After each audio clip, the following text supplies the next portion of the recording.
26장 1절부터 11절까지 말씀.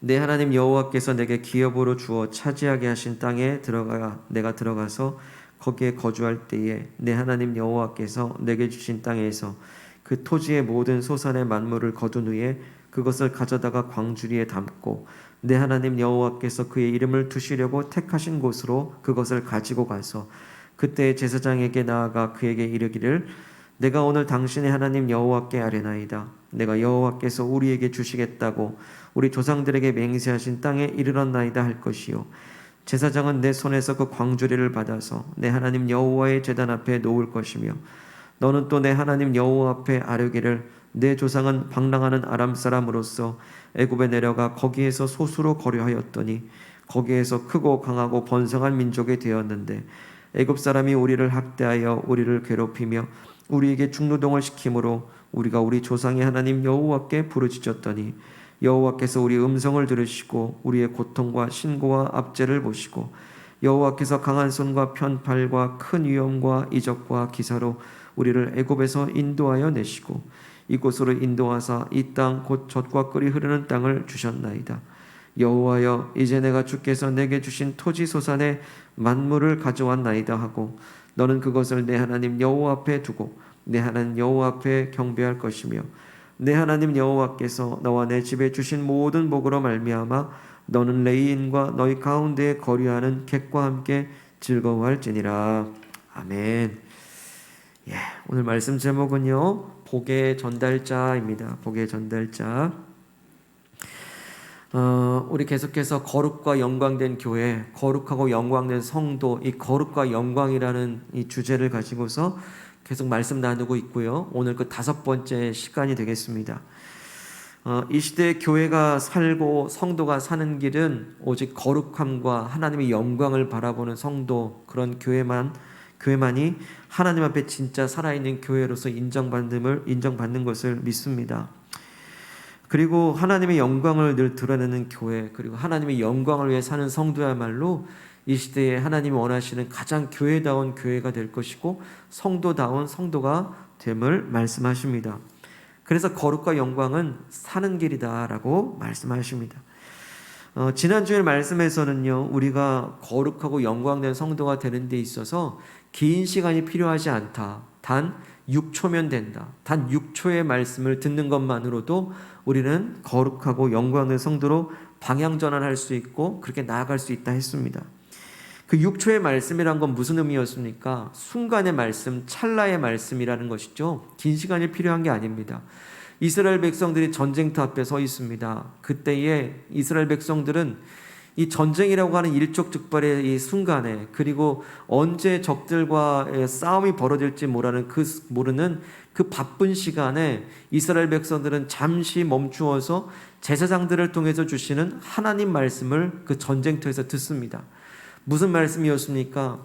저 적군들의 숫자가 많다고 두려워하지 말고 저 적군들의 병거와 무기가 세다고 떨지도 말라.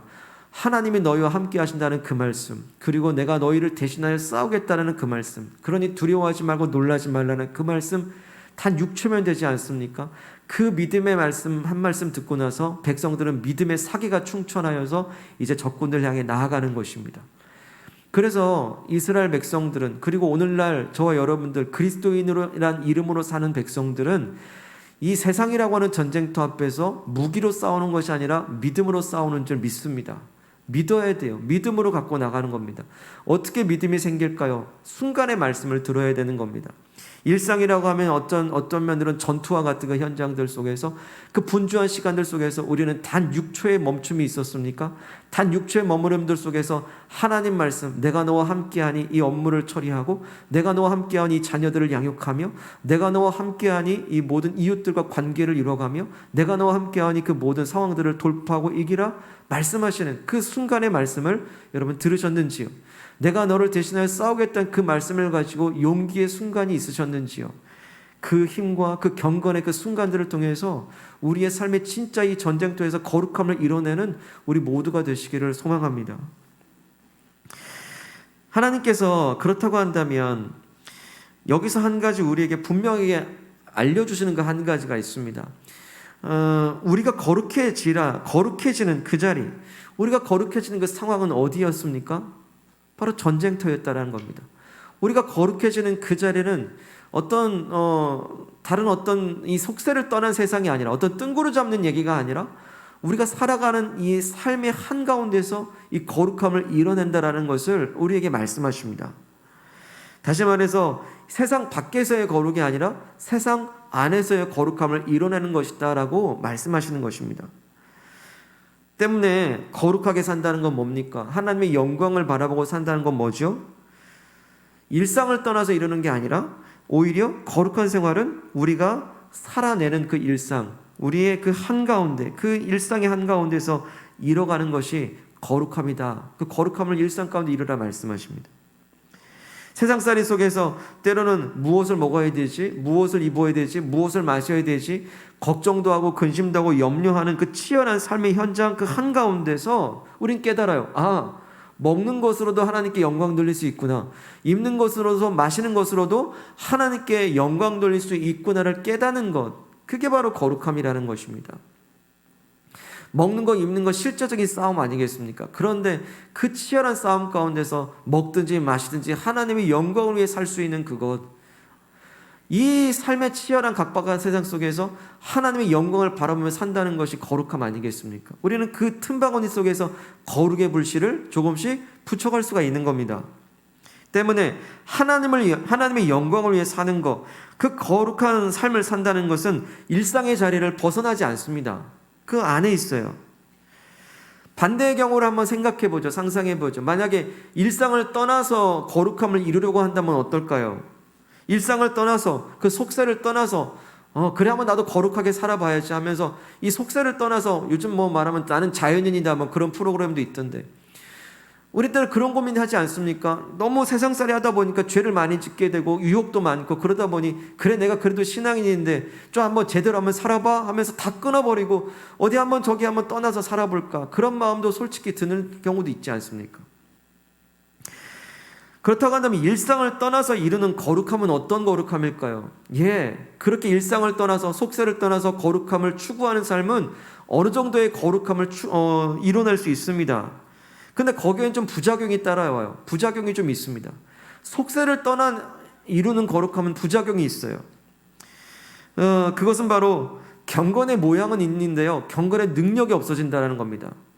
경건의 모양새가 아름다워요. 근데 경건의 능력이 없어요. 예를 들자면 마치 온실 속의 화초와 같다라고 할까요? 온실 속에 있는 화초는 참으로 아름답습니다. 그 경건한 모양이 아름다워요. 온실 속의 화초는 아름답고 때로는 거룩해도 보이지만, 세상이라고 하는 온실 밖으로 나오게 되면 금세 그 꽃은 시들어버리고 맙니다. 꽃은 어때야 됩니까? 바람이 불더라도, 폭풍이 불더라도 그래도 꿋꿋이 꽃을 피워내야 되는 것이잖아요.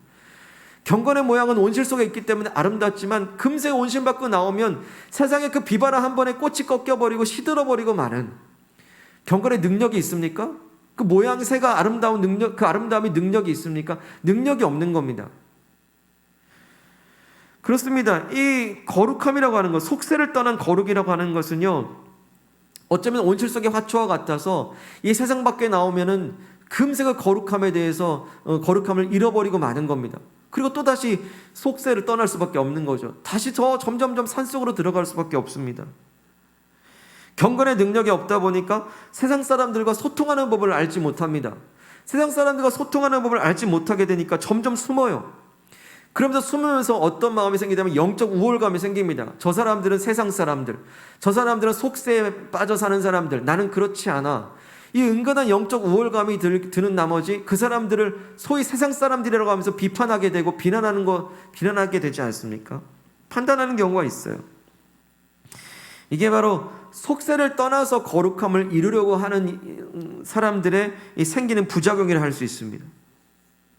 하지만 성경은 뭐라고 말씀하십니까? 성경은 이 거룩함에 대해서 그런 거룩을 말씀하시지 않아요. 일상 속에서의 거룩을 일관되게 말씀하십니다. 이 세상을 떠난 거룩이 아니라 이 세상 속에서 이뤄가는 거룩함을 성경은 일관되게 말씀하세요. 때문에 가장 크고 첫째 되는 계명도 하나님을 사랑하고 이웃을 사랑하라라고 말씀하시잖아요. 만약에 우리가 속세를 떠난 거룩이라고 한다면 하나님만 사랑하면 됩니다. 하지만 하나님만을 사랑하는 것이 아니라 너희가 하나님을 사랑한다면 이웃을 사랑한다는 것으로 너의 하나님 사랑을 증명하고 입증해내라라고 말씀하십니다. 때문에 하나님 사랑과 이웃 사랑은 양날개와 같습니다. 십계명도 앞부분은 하나님과의 관계의 부분을 말씀하시고 뒷부분은 인간의 관계의 부분을 또 계명으로 말씀하시지 않습니까? 하나님을 사랑하고 이웃 사랑하는 것, 그것이 바로 일상 속에서 이루어갈 수 있는 거룩함의 큰 계명인 것이죠. 이사야서에 보게 되면요, 금식에 대한 원칙을 말씀하십니다. 금식. 이 금식이라고 한다면 굉장히 최고의 경건의 행위입니다. 여러분 금식기도 해보셨습니까? 힘듭니다. 얼마나 하나님 앞에 간절한 기도 제목이 있으면, 얼마나 하나님 앞에 자신의 경건을 유지하고 싶었길래 먹어야지만이 사는 그 존재들인 우리들이 먹는 것을 곡기를 끊어서라도 거룩을 이뤄내려고 하는 것, 뭔가 먹는 것을 절제하고서라도 하나님 앞에 간절히 기도할 수 있는 그 순수한 거룩한 모습 아닙니까? 이 거룩함의 아주 최고의 경지죠. 그 최고의 고행입니다. 그런데 하나님께서는 이 금식이라고 하는 경건에 대해서 내가 기뻐하는 금식은 이런 모습이다라고 분명히 말씀하세요. 이사야서 58장 6절 7절에 보면 이렇게 말씀하십니다.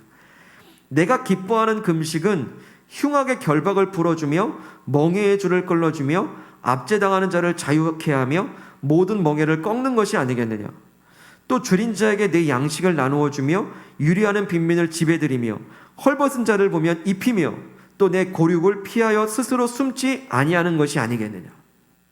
이게 바로 금식의 이 취지라는 겁니다. 금식이라고 하는 경건의 모양이 경건의 능력으로 나타나는 길은 무엇이냐면 네 이웃을 섬기라 이겁니다. 누군가의 결박을 풀어줘야 되고 멍에를 끌어주는 게 금식이고 압제당하는 사람을 자유케 하고 줄인 자에게 양식을 나눠주는 거예요. 내가 금식함을 통해서 줄인 자에게 양식을 나눠주는 거예요. 이게 진짜 금식입니다. 또 방황하는 사람을 집에 들여드리고 헐벗고 굶주린 이들을 외면치 않고, 이것이 바로 금식의 목적입니다. 왜 금식합니까? 내 기도만 들어달라고 간절히 붙잡는 것입니까? 아니죠. 내 경건함만 나타나기 위해서만 금식하는 것입니까? 아니죠. 나의 금식을 통해서 누군가를 먹이고 살리는 것이 진짜 금식이다. 그가 하나님이 기뻐하는 금식이라고 말씀하십니다. 경건의 능력인 것이죠. 경건의 능력이에요. 그러면서 본다면야 이 예수님이야말로 진짜 가장 거룩한 분입니다. 일상 속에서 거룩함을 어떻게 이뤄내는지 보여주신 분이에요. 예수님께서 진짜 금식의 취지를 성취하신 분이신데요, 예수님은 공생애를 시작하기 이전에 40일 동안 무려 금식 기도를 하셨단 말이죠. 금식 기도 하시고 나서 거룩한 모양이 되셨습니다. 근데 거룩한 모양을 가지고, 이제 경건의 모양을 가지고 이제 세상 속으로 나아가서 억눌린 자, 갇힌 자들을 자유케 해줍니다. 헐벗은 자들을 입히십니다. 굶주린 자를 먹이십니다. 그리고 병든 자를 낫게 하십니다.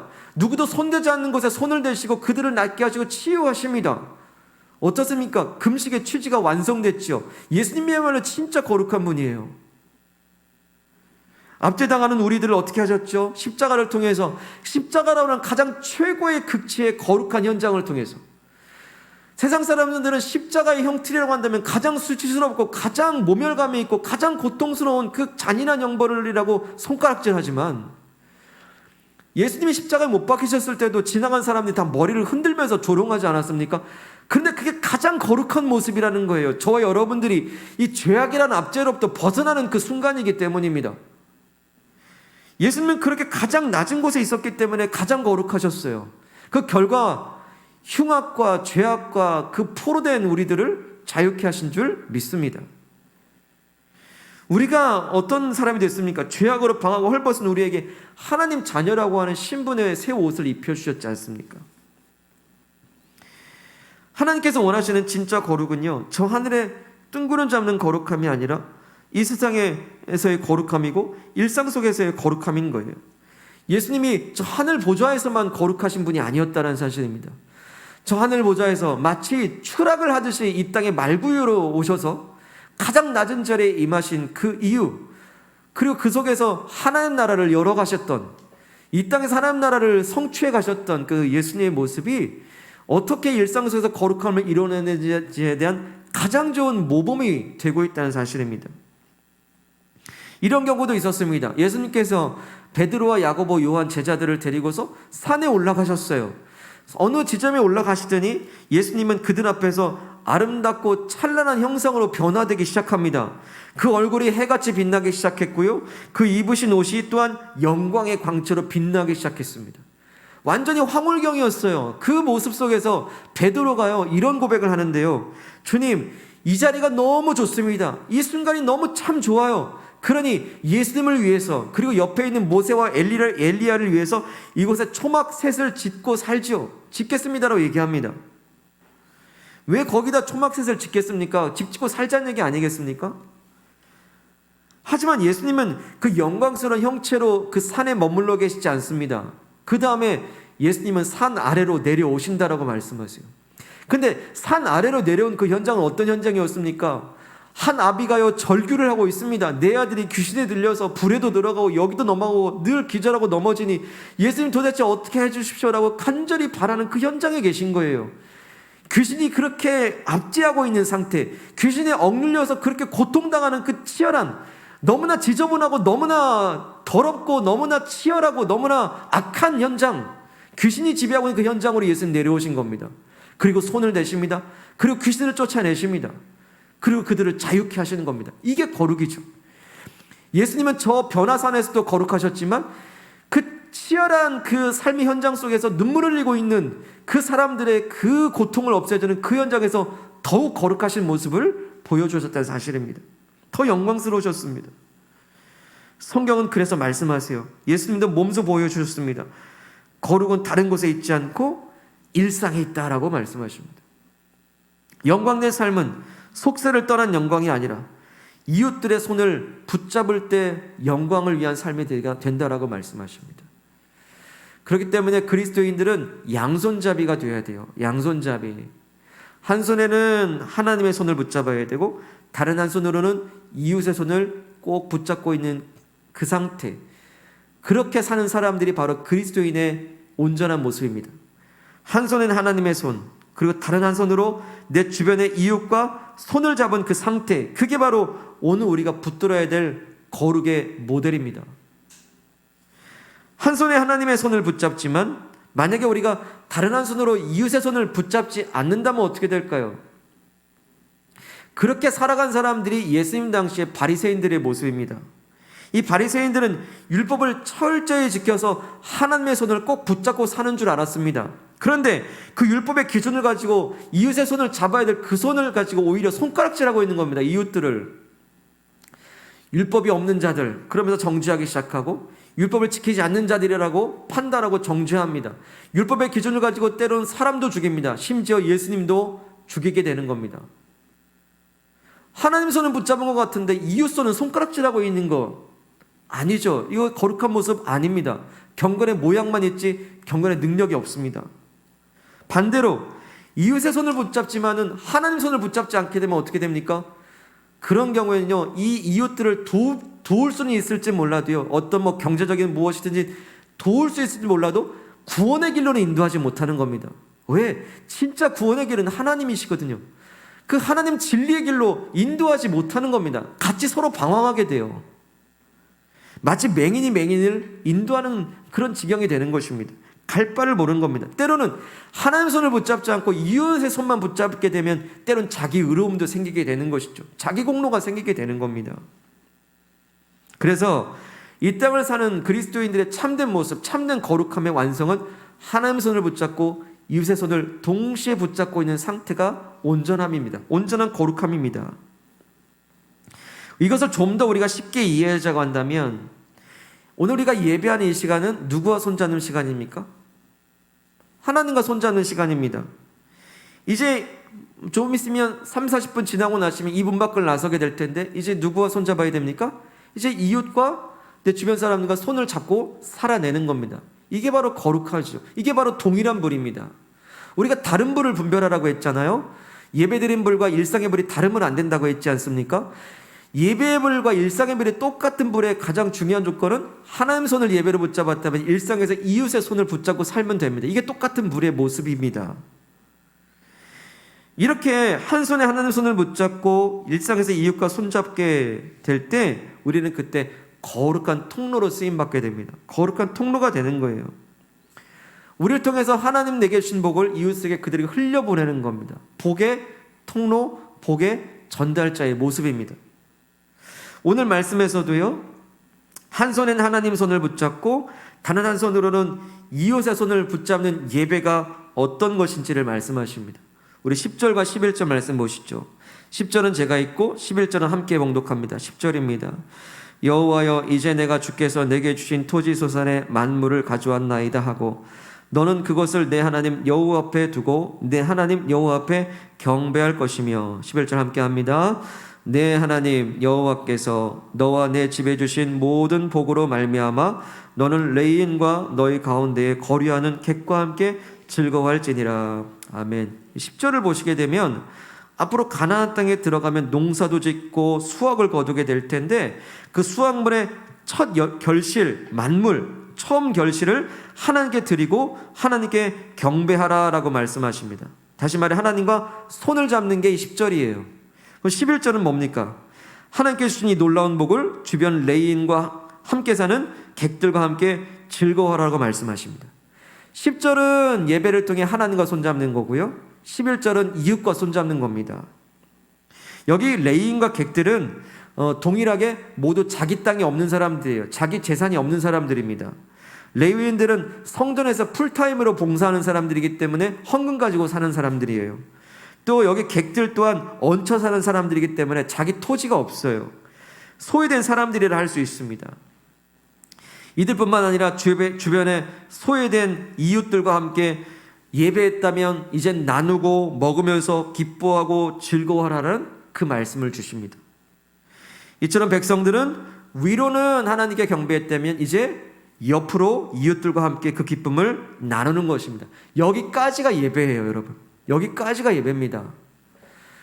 토지 만물을 가져왔습니다. 소산의 만물을 가져왔습니다. 그러고 그냥 돌아가는 것이 예배가 아니고요. 바로 그것을 가지고 함께 이웃과 나누는 것까지가 예배인 겁니다.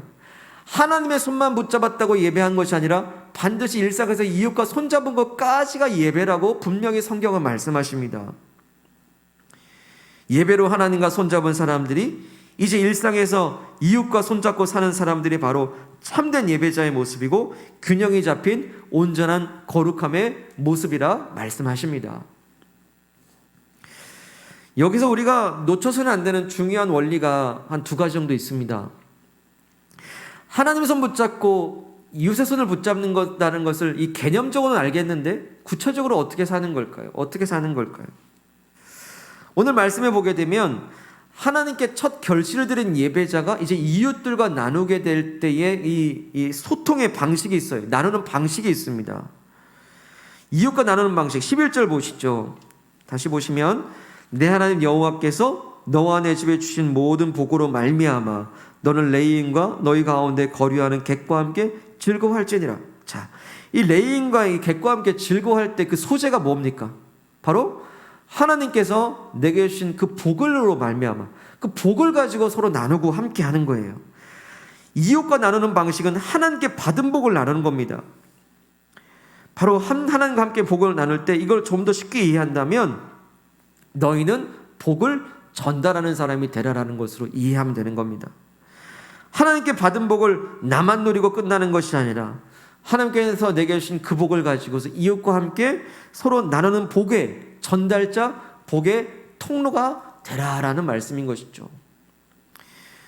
우리는 내가 복의 전달자라고 하는 명확한 위치를 알게 되면요, 그때 비로소 하나님과도 손잡을 수 있고 이웃과도 손잡을 수 있습니다. 왜냐하면 이 복의 전달자는 전달해주는 사람이기 때문에 그 출처와 분배돼야 될 것들을 정확하게 알고 있어야 되잖아요. 이 공인중개사 하시는 분들은 어떻습니까? 분명히 매도인과 매수인이 누군지 그리고 어디에 팔지를 정확하게 알고 있어야지 정확한 중개를 할 수 있잖아요. 서로 연결시킬 수 있잖아요. 이 매도인과 매수인을 두 손을 붙잡고 있는 분들이 다 공인중개사 여러분들 아니겠습니까? 여러분 이 당시에 제사장들이 영적 공인중개사를 할 수 있어요. 하나님 손을 붙잡고서 이 백성들의 손을 붙잡고 그 사이를 중재시켜주는 것, 하나님의 진노를 제사의 방식으로 덮어주고 백성들을 하나님 앞으로 나아갈 수 있게 하는 그 역할이 제사장의 역할인 것처럼 오늘 우리는 영적인 왕같은 제사장들이라고 부르셨잖아요. 그것은 무엇입니까? 우리는 복의 전달자들이라는 사실입니다. 복의 전달자예요. 하나님께서 주신 내게 주신 복으로 말미암아 이웃들과 함께 그것을 나누는 그 상태, 그 중간자의 역할, 복의 전달자의 역할, 복의 깨끗한 통로의 역할을 하는 사람들이 오늘의 그리스도인임을 말씀하십니다. 때문에 첫 번째 무엇입니까? 복의 출처를 알아야 돼요. 내게 주신 복이 어디서 왔는지를 정확하게 알고 있어야 되는 것이 복의 전달자의 첫 번째 자세입니다. 오늘 말씀해 보니까요, 수확의 첫 열매를 하나님께 드리라 하는데 그 이유가 뭡니까? 왜죠? 이 복이 어디서 왔는지를 알기 때문에 첫 수확을 드립니다. 원래는 다 드리고 싶은데 첫 수확만이라도 드리는 거거든요. 왜? 그 은혜가, 이 복이 어디서 왔는지 아니까요. 3절 말씀 보시죠. 읽겠습니다. 3절 시작. 그때의 제사장에게 나아가 그에게 이르기를 내가 오늘 당신의 하나님 여호와께 아뢰나이다.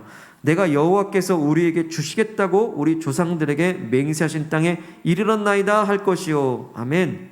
그러니까 이 가나안 땅에 드디어 들어와서 열매를 거두고 결실을 거둘 때 그 첫 소산을 하나님께 드리면서 이렇게 말해야 되는데, 하나님, 오늘 내가 이 가나안 땅에 있는 것이 감사한 일입니다. 우와, 내가 여기에 드디어 있군요. 하나님께서 그토록 그 옛날 우리 조상들에게 약속하신 그 땅, 그 자리에 내가 오늘 여기에 있습니다. 그 모든 것이 하나님의 은혜입니다라고 고백하면서 이 첫 소산을 드리는 겁니다. 과거 이집트에서 400년이 넘도록 노예 생활을 하다가 하나님의 전적인 기적적인 은혜로 구출받아서 40년 광야 동안 훈련해 주시고 드디어 가나안 땅에 들어오게 하시는 그 하나님, 얼마나 감사해요. 들어와 있는 겁니다. 들어와 있다는 것 자체가 얼마나 감사한가. 그러니 이 첫 수확의 열매를 드릴 수 있다는 것도 얼마나 기쁜 일입니까? 여러분, 우리가 주 앞에 드릴 수 있으면 기쁨인 줄 믿습니다. 기쁨이거든요. 하나님께서 복 주시지 않았다면 이런 수확 자체가 있을 수 없다는 것을 고백하는 겁니다. 이처럼 내게 주신 복이 하나님께로도 왔다는 것, 내가 오늘 여기 가나안 땅에 온 것은 내 힘으로 온 것이 아니라, 내 능력으로 온 것이 아니라 하나님의 전적인 은혜로 왔다는 걸 고백하고 있지 않습니까? 복의 출처를 고백하고 있어요. 그리고 내가 이렇게 이 땅에 존재하는 것만으로도 내가 얼마나 하나님의 복을 받았다는 것을 정확하게 알고 있는 겁니다. 사랑하는 여러분, 내가 그렇게 하나님의 복을 받은 사람이라는 것을 아는 것 또한 복임을 믿으시길 바랍니다. 여러분, 내가 이렇게 이 자리에 있다는 그 말이 얼마나 감사한 말일까요? 내가 가나안 땅에 드디어 들어와 있다는 그 자체가 얼마나 감사한 일일까요? 부족하지만 저의 경우도요, 제가 습관적으로 하는 기도가 있습니다. 항상 집으로 귀가해서 들어올 때는 항상 문턱을 넘을 때마다 기도하는 게 뭐냐면, 하나님, 제가 이 자리에 있음을 감사합니다. 이 험한 세상, 위험한 세상, 내가 한 치 앞도 앞을 내다볼 수 없는 이상 하루 잘 살고 이제 집에 들어올 때 내가 오늘 이 자리에 있음을 너무나 감사합니다. 이것이 저의 습관적 기도가 되었어요. 여러분, 그게 얼마나 감사한지 아십니까? 우리 사랑하는 자녀들이 밖에 나갔다가 들어와서 우리 한 가족에 둘러앉을 수 있다는 그 자체가 얼마나 감사합니까? 얼마나 감사합니까? 주님, 내가 이 자리에 있음을 감사하오니 내가 이 시간에 다른 곳에 있지 아니하고 예배하며 하나님께 경배할 수 있는 이 자리에 있다는 것이 얼마나 감사합니까?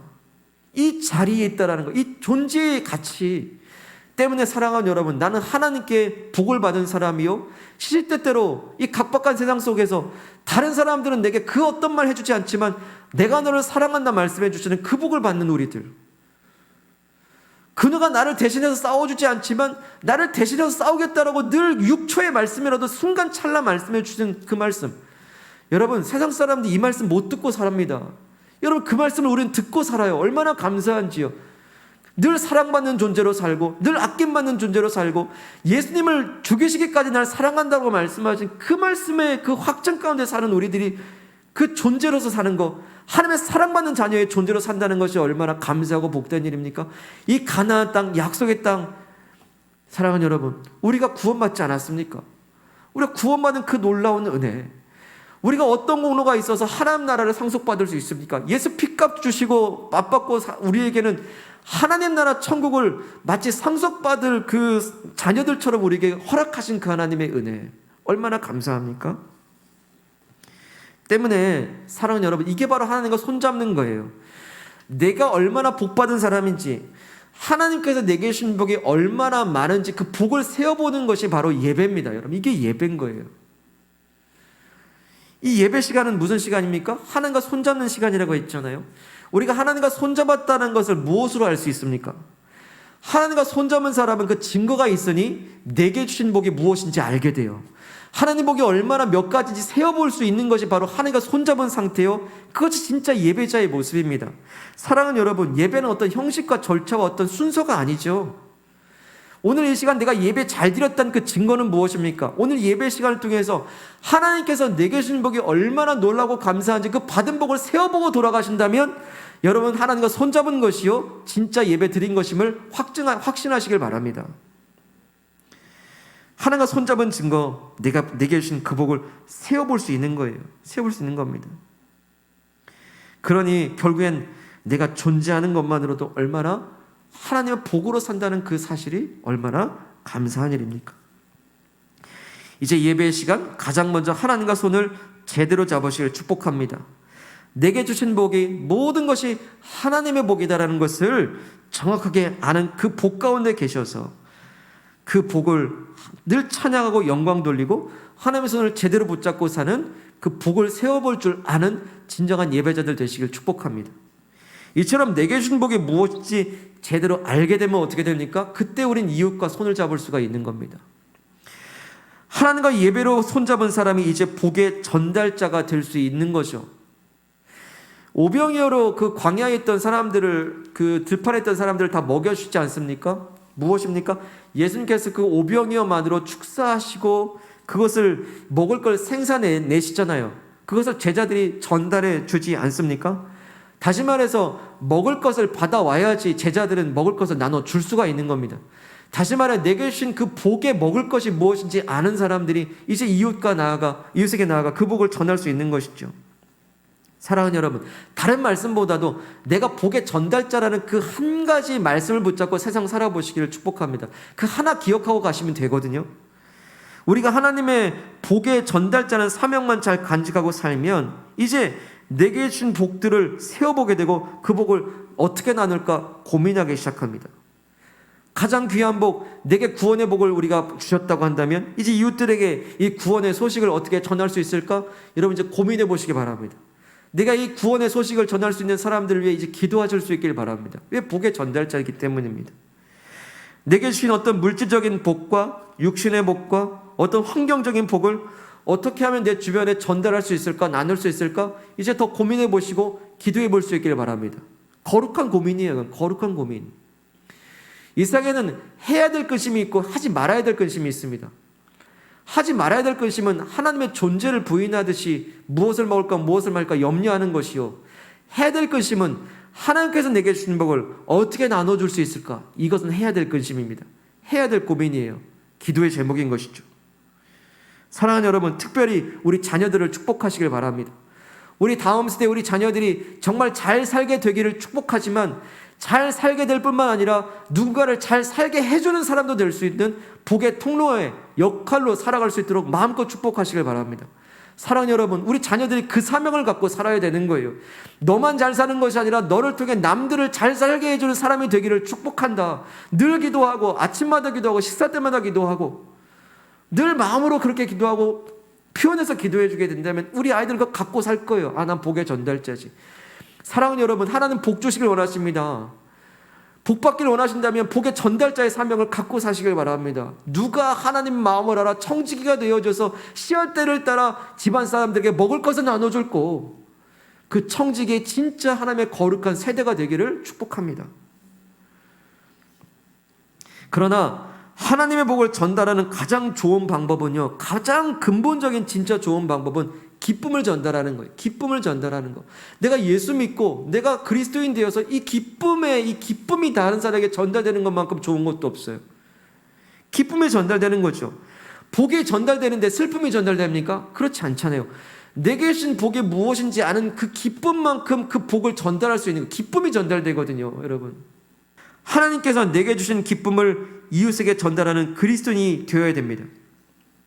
예를 들면 일터의 경우라면 어떻습니까? 직장의 경우, 일터에서 우리 하나님 이야기 잘 할 수 없잖아요.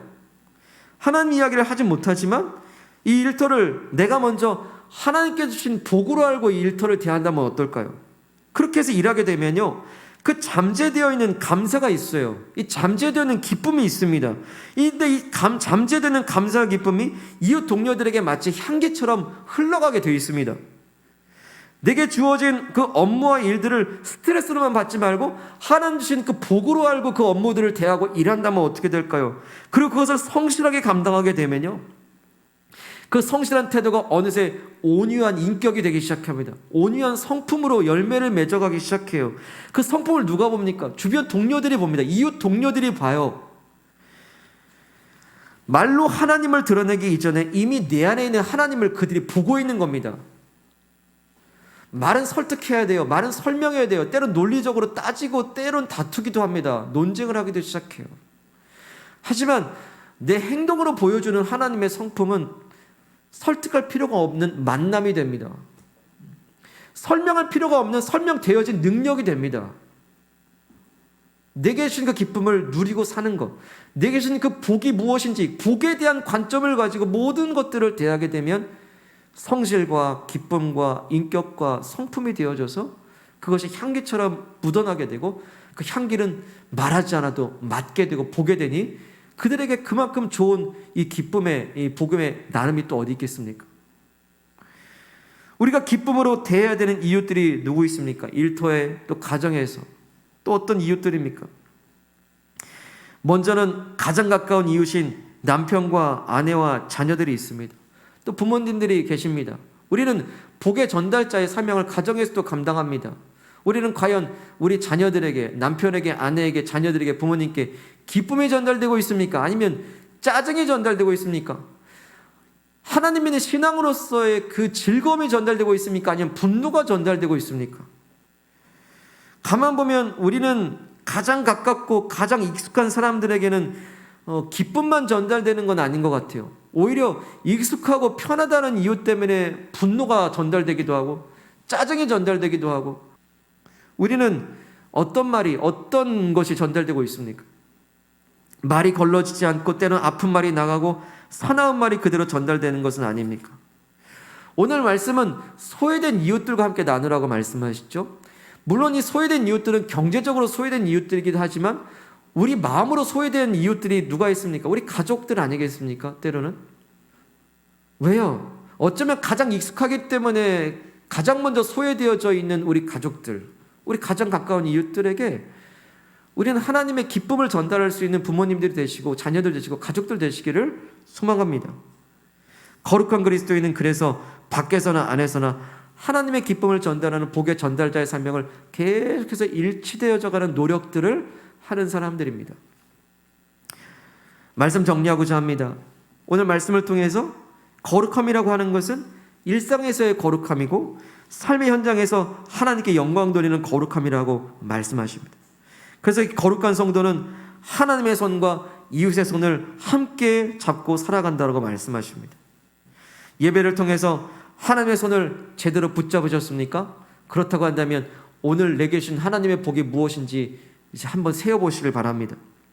내가 하나님께 얼마나 복받은 사람인가? 내가 얼마나 하나님의 복을 누리고 사는 사람인가? 그 복을 찬양하며 영광 돌리는 진정한 거룩한 예배자들 되시길 축복합니다.